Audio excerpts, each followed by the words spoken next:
Lo primero en lo que piensa la gente cuando oye hablar de Al Capone es en las metralletas, las masacres y los baños de sangre.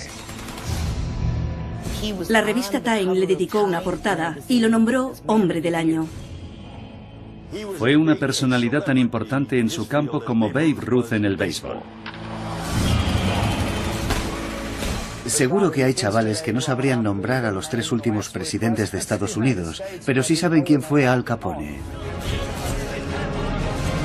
Es la personificación misma del gángster en la vida americana.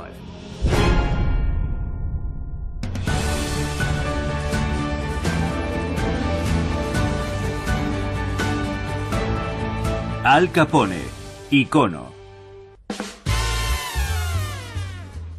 Al Capone es un icono americano y en muchos aspectos define nuestra cultura. Es la historia de un inmigrante de gatillo fácil, pero bueno, ante todo es la historia de alguien que no era nadie y se convirtió en alguien, en este caso en alguien famoso. Me llamo Deirdre Marie Capone y Al Capone era mi tío abuelo. Si me preguntan si Al Capone era un delincuente, la respuesta es que sí. Si me preguntan si fue un monstruo, la respuesta es que no. Yo hice carrera en la policía de Chicago. Llegué a inspector jefe. Vengo del distrito sur de esta gran ciudad. Probablemente oí hablar de Al Capone antes de aprender a andar. Era el gángster más famoso. Todo el mundo conoce la leyenda de Al Capone. Creo que Al Capone es el gángster real más famoso de todos los tiempos. Me llamo Vince Gilligan y soy el creador de la serie Breaking Bad. Creo que a los americanos nos fascinan los antihéroes y los gángsteres. Es un fenómeno cultural interesante que celebremos a forajidos como Jesse James o Billy el Niño, criminales que llevan vidas excesivas y alcanzan el estatus de figuras legendarias.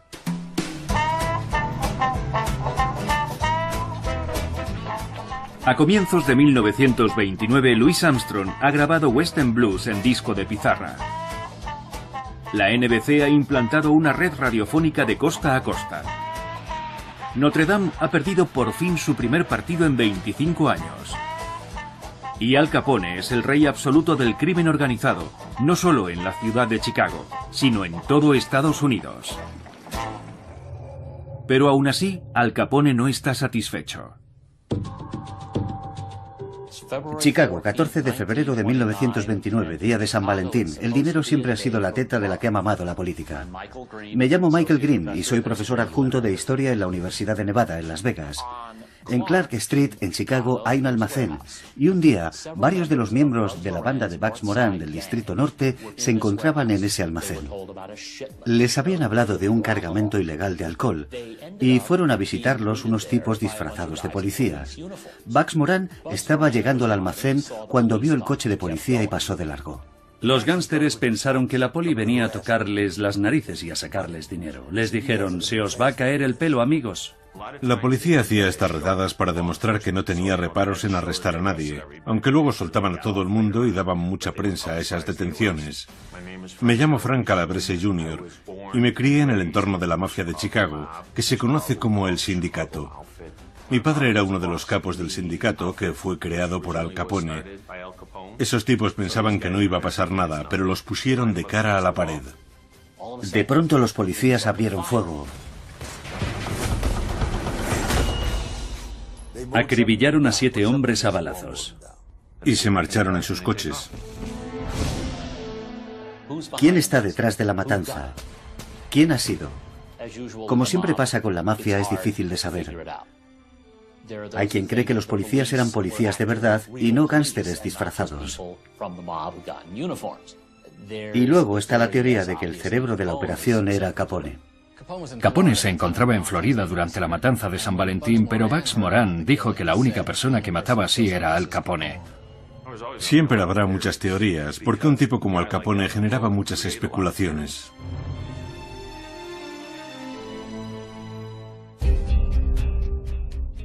Nadie pudo ordenar el asesinato aparte de Capone, que se las arregló para encontrarse en el despacho del fiscal del estado local en Florida en el momento de la masacre. No podría haber tenido una coartada mejor. El hecho de que Al Capone se dejara ver tanto en Miami me recuerda a las cosas que hacíamos nosotros. Me lo imagino en Miami, sentado en ese despacho, con una sonrisita de no haber matado nunca a una mosca. Pero siempre habrá gente que se lo crea. Capone nunca hubiera entrado en aquel garaje a matar a 7 personas cuando Moran ni siquiera se encontraba allí. Capone nunca fue imputado, ni siquiera fue interrogado porque la policía no pensaba que tuviera nada que ver con el asunto. A día de hoy nadie lo sabe a ciencia cierta. Solo sabemos que fue devastador para la banda de Bugs Moran. Pero también acabaría siendo devastador para la banda de Al Capone. La matanza de San Valentín marcaría un tenebroso punto de inflexión en la historia de Al Capone. Una historia marcada hasta el momento por el éxito y la fama, y que comenzó en Italia. Sus padres eran fabricantes de pasta en una pequeña localidad de Italia y emigraron a Estados Unidos en torno al año 1900. Su padre fue el primero en llegar y montó una barbería. A principios del siglo XX llegó una oleada enorme de inmigrantes a Estados Unidos y la familia de Capone se instaló en uno de los barrios más pobres, el único sitio donde se podían permitir vivir. Gabriel Capone, su esposa Teresina y sus 2 hijos se van a vivir a un sórdido apartamento de Brooklyn, cerca del astillero de la Marina, donde el 17 de enero de 1899 nace Alphonse Gabriel Capone. Eran 9 hermanos y una familia muy pobre. Al tuvo que aprender a buscarse la vida en la calle muy temprano para ayudar a mantener a su familia. El distrito de Brooklyn acababa de incorporarse a la ciudad de Nueva York. Me llamo Tim Weiner. Tengo un premio Pulitzer de periodismo y durante muchos años he sido reportero del New York Times. He cubierto guerras, situaciones de caos, conflictos y otros temas igual de divertidos. Al Capone es un icono americano porque aún hoy, 80 años después de su muerte, sigue simbolizando la capacidad de los criminales para corromper a los políticos y a la policía. Brooklyn era una ciudad de inmigrantes, donde había gente inmensamente rica y gente desesperadamente pobre.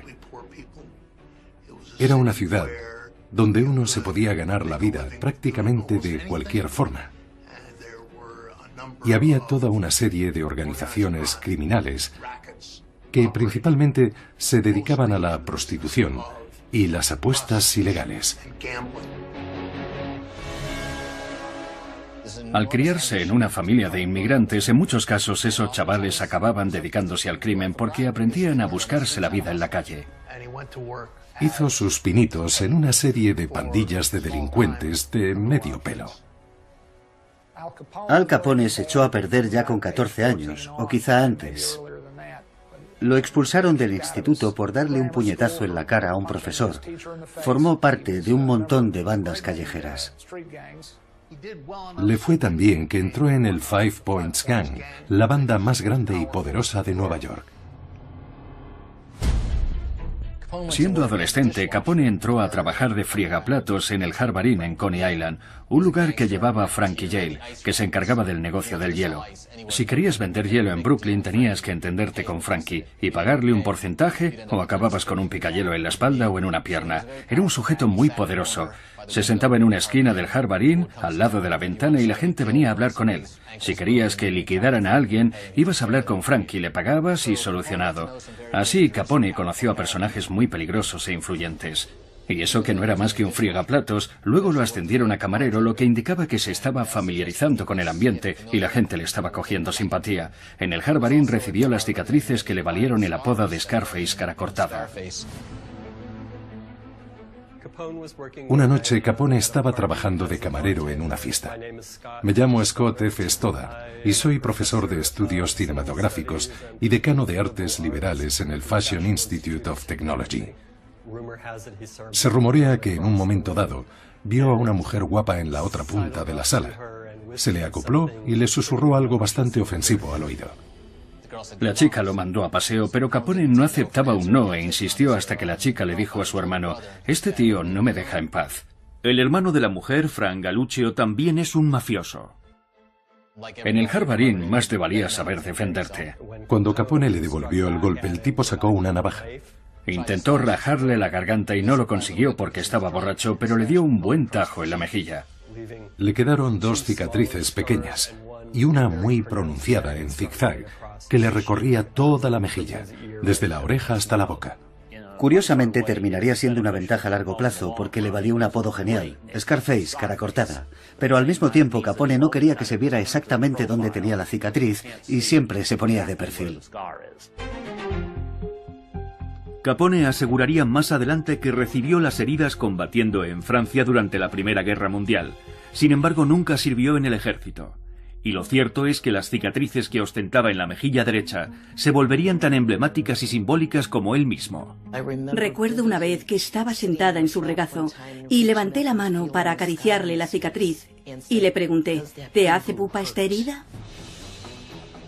En 1919, el ambicioso Al Capone se ve obligado a abandonar Nueva York. Al Capone cometió un error.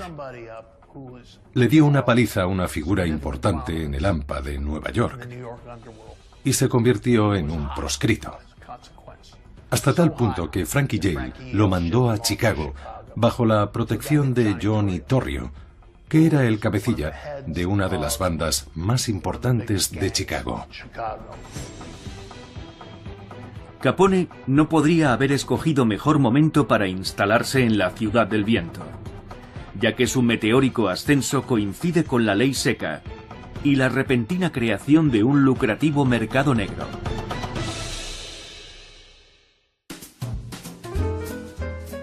De no ser por la prohibición, no estaríamos hablando hoy de Al Capone. Habría sido un delincuente de 3 al cuarto. Capone se lo debe todo a la prohibición. Pensaron que prohibiendo el alcohol purificarían América. El demonio del alcohol estaba envenenando a la juventud, así que llevaron a cabo una especie de experimento para legalizar la moral, por así decirlo.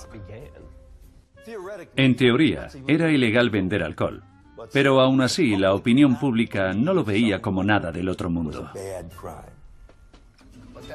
La nueva ley no impidió que los americanos siguieran bebiendo como cosacos. Es más, la población desobedecía la ley abiertamente. Se reían de ella porque les parecía una broma. Frecuentar los bares clandestinos se convierte en un rito nacional. Eran como clubes nocturnos, eran unos locales muy populares. Se había puesto de moda infringir la ley. Capone llegó a Chicago con 22 años. Los 22 años de aquella época no eran lo mismo que los de hoy. Capone se había pateado las calles, había trabajado de portero en un bar, había estado en contacto con el AMPA de Nueva York. Había que crecer rápido en los barrios de inmigrantes, donde había mucha pobreza y muchos chicos duros merodeando por las calles. Así que cuando digo que Capone llegó a Chicago con 22 años, era un señor de 22 años. Al Capone empezó siendo un buscavidas de medio pelo. Trabajó en bares, de portero en distintos locales. En Chicago entró a trabajar en un local llamado Fort Deuces en South Wabash, el típico bar clandestino de aquellos años. En la planta de arriba había chicas y en la planta de abajo servían cerveza. A menudo había bandas tocando al fondo del local. Capone llamaba la atención de la gente diciendo, pasen, tenemos cerveza y señoritas. Ese fue su primer trabajo, patearse la acera en pleno invierno en Chicago y llevar clientes al local. La ley seca hizo inmensamente ricos a los tipos que no habían conseguido forrarse con prostíbulos o casas de apuestas. Básicamente hay dos bandas rivales en Chicago. Torrio es el líder de una de ellas, y Al Capone le impresiona tanto que al cabo de un año ya se ha convertido en su número 2. Tras un intento de asesinato fallido, el jefe de Capone, Johnny Torrio, se traslada a Italia, dejando a Al Capone al mando de la organización. Al Capone es ahora el rey absoluto del crimen organizado en la ciudad de Chicago. Mientras la ley seca causa estragos en todo el país, los enfrentamientos entre contrabandistas y agentes federales saltan a la primera plana, convirtiendo a los gánsteres en leyendas. Con el rápido auge de la radio, los noticiarios y el cine, nace la cultura popular y un apetito aparentemente insaciable de chismes. Y Al Capone está más que encantado de ser el centro de atención. En los años 20 había una demanda de famosos. Los periódicos querían encumbrar a esta gente y Al Capone era la estrella del crimen. Por lo general, sus predecesores habían intentado huir de la publicidad, pero contrariamente a muchos otros gángsteres, él quería mantener un perfil alto.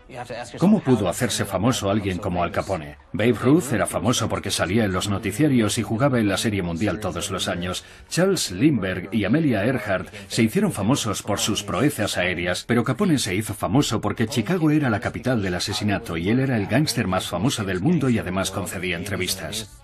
Siempre estaba dispuesto a atender a los reporteros. Capone tenía una actitud muy descarada con la prensa. Presumía abiertamente de tener a tal o cual político en el bolsillo. La prensa se alimentaba de ese morbo hasta que al final el gángster se acabó convirtiendo en una especie de figura fascinante, por no decir venerada. Los tabloides estaban en sus inicios y en pleno auge, gracias a figuras mediáticas como Al Capone. Los tabloides eran más sensacionalistas que la prensa convencional. Al ser los recién llegados tenían que llamar la atención. En aquel entonces, Hollywood también estaba plagado de escándalos, y los escándalos son noticia. Estaba, por ejemplo, el escándalo de Fatty Arbuckle, acusado de violar a una mujer y causar su muerte. O Gloria Swanson, que se casaba con todo lo que se movía. A los tabloides les encantaban las historias sensacionalistas. No eran publicaciones serias y los gángsteres eran una mina de noticias para esta gente. Los tabloides adoraban a los gángsteres y querían elevarlos al estrellato. Pudiendo elegir entre Al Capone y Albert Einstein, no es Albert Einstein quien va a hacer volar las revistas de los kioscos. Todo el mundo conoce a Al Capone y quiere oír hablar de él. Capone es una figura apasionante que se le da bien tratar con los medios, y lo sabe. Quizá los medios no deberían haberle dado tanta cancha, pero hay una anécdota que lo ilustra a la perfección. Alguien preguntó al director del New York Times, que por aquel entonces era considerado el periódico más solvente del mundo, por qué estaban cubriendo un juicio por asesinato que se estaba celebrando en ese momento. Y él contestó: cuando lo publican los tabloides es basura, pero cuando lo publicamos nosotros es sociología. Pues bien, Al Capone era un sueño para cualquiera al que le interesaba la basura o la sociología. Con el paso del tiempo, otros criminales imitarían el afán de protagonismo de Al Capone. Está claro que había gente que quería emularlo, que los demás criminales lo emulaban. Y está claro que su, digamos, legado criminal sigue impregnando a día de hoy el cine americano y la cultura popular. Al Capone hizo algo que imitarían las futuras generaciones de criminales. Se convirtió en una celebridad. Podemos citar a otros mafiosos que siguieron el ejemplo de Capone, como John Gotti, el Don Dandy, digno heredero de Capone. Las Vegas era el escenario ideal para esta gente. O Frank Lefty Rosenthal de Chicago, que llevaba el Stardust y otros hoteles casino. Estaba en las columnas de todos los periódicos y hasta presentó un programa de televisión. Un criminal intenta no ir por ahí presumiendo de sus crímenes, pero Al Capone no lo veía así. Pensaba que la opinión pública estaba de su parte.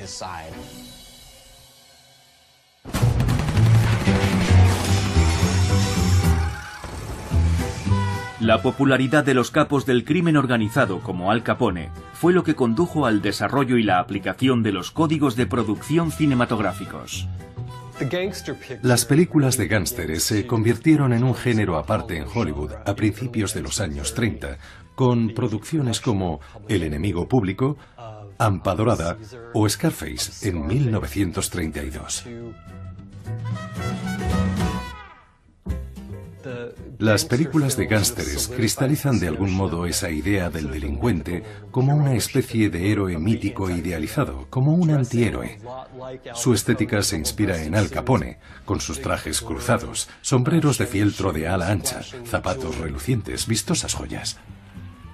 Hollywood glorificaba a los gángsteres y la verdad es que nosotros nos aprovechábamos de ello, porque podíamos hacernos pasar por buena gente, gente con la que puedes contar. El cine de gángsteres nace de esa mitología del antihéroe, del personaje que en el fondo está intentando hacer algo bueno, pero no consigue que las cosas le salgan bien y acaba llevando una vida criminal. Pero había quien no aceptaba esa glorificación de los gángsteres. Desde la era del cine mudo, muchos americanos han tenido la impresión de que la industria del cine era moralmente cuestionable. Y la idealización de los criminales no hizo más que empeorar las cosas.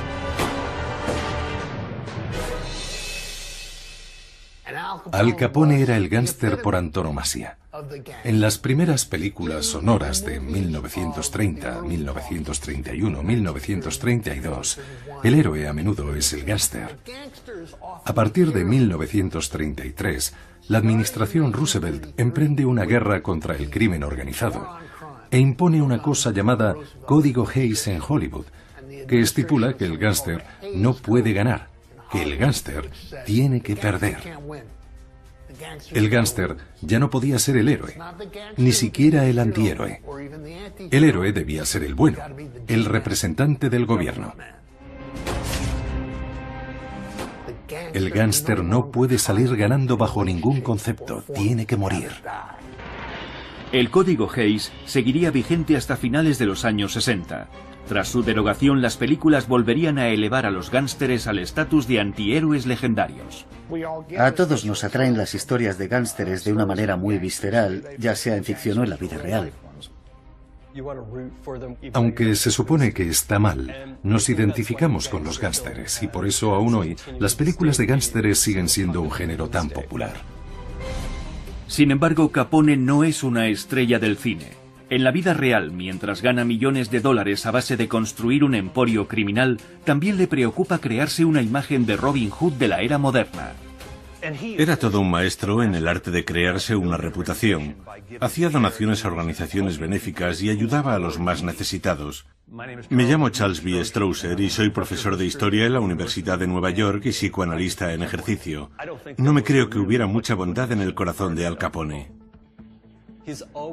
Siempre se ha visto a Capone como alguien que efectivamente se lucra con el alcohol y otras sustancias ilegales, pero que también comparte ese dinero con la comunidad. A Capone siempre le preocupó su imagen pública y sabía que el presidente Hoover se la tenía jurada y quería hacer de él un chivo expiatorio de todos los problemas de criminalidad de la nación. Así que Al Capone lanzó un contraataque abriendo un comedor social para indigentes. Quería dar la imagen de alguien que se preocupaba por la clase obrera. Al Capone se labra una imagen a los Robin Hood, alguien que roba a los ricos para dárselo a los pobres, suponiendo que fuera así. En cuanto a estos comedores sociales que creó, ni siquiera sabemos cuánto dinero invirtió en ellos ni cuánto tiempo estuvieron abiertos. Solo hubo un comedor social que funcionó durante un periodo muy corto y llamó la atención de los medios. Pero no nos consta que estuviera abierto durante mucho tiempo, ni que Capone fuera el único que lo estuviese financiando. Capone llegó a ganar 100 millones de dólares al año. Aunque solo fuera por una mera cuestión de imagen pública, podía gastar un par de millones en obras de caridad para mejorar su reputación.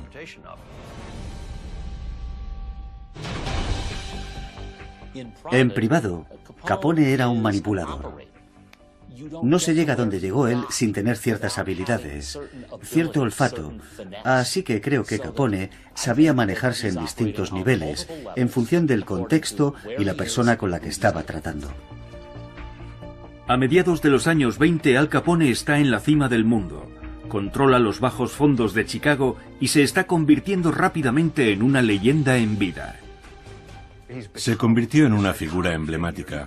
Era la personificación misma del gángster en la vida americana. La ley seca no ataja la locura de los locos años 20.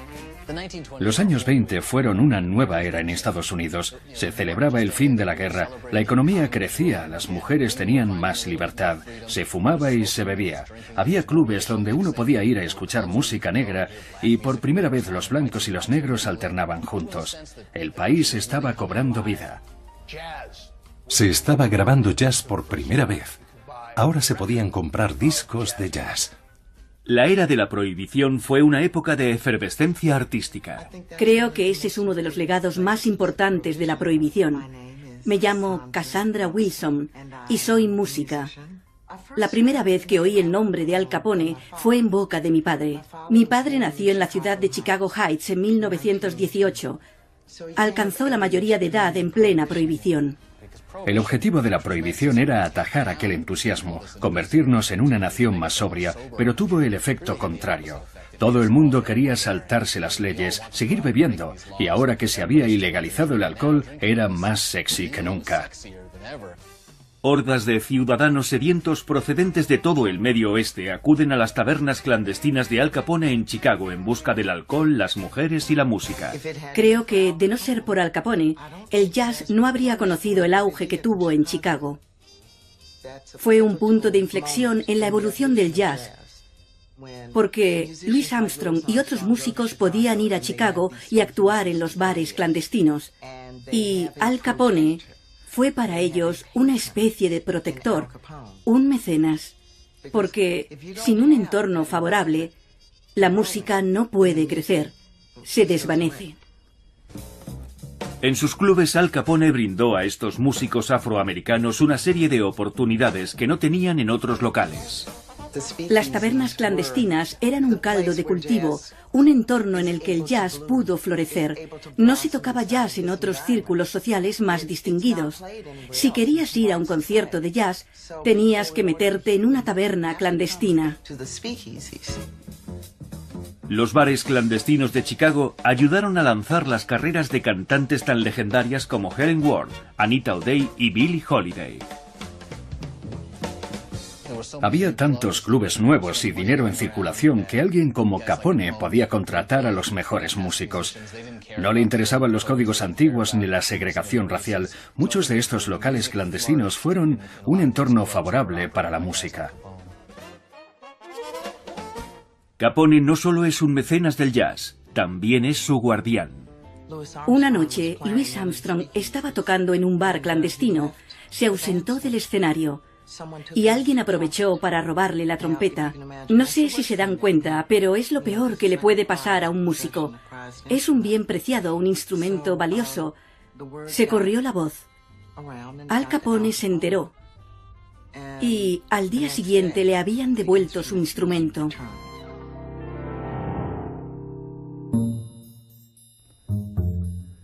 Una de las señas de identidad más reconocibles de Al Capone era su forma de vestir.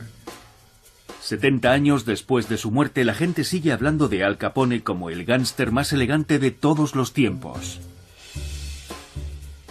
Capone era muy derrochador. Siempre iba como un pincel. Se compraba la ropa más cara que podía pagar el dinero. Trajes a medida de los colores más llamativos porque quería que la gente se fijara en él. Las decisiones estéticas de Capone son muy deliberadas, muy conscientes. Debido a su talla, le gustaban los trajes cruzados, que le hacían parecer más alto y delgado. Quiso imitar el estilo de los banqueros, pero llevándolo al extremo. No era solo una forma de eclipsar el hecho de que era un criminal. Era un esfuerzo genuino por pasar por un hombre de negocios normal. El ostentoso estilo de Al Capone ha marcado la cultura popular durante décadas.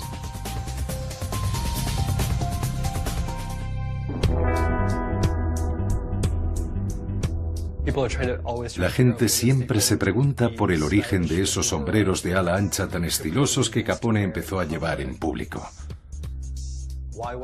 ¿Por qué empezó a llevar esos sombreros blancos? Se remonta a las películas que veía, a su pasión por los westerns.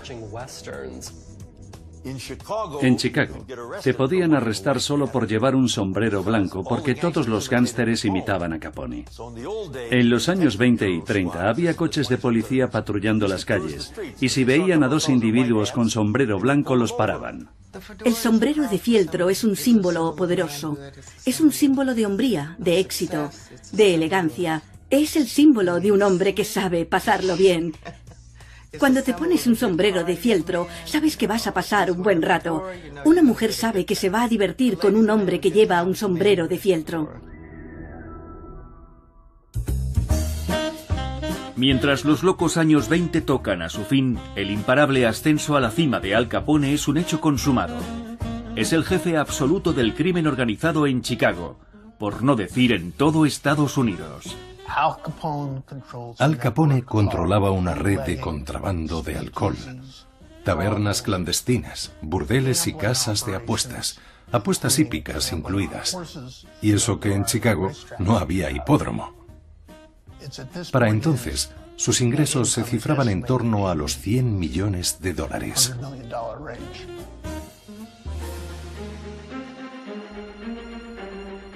Es una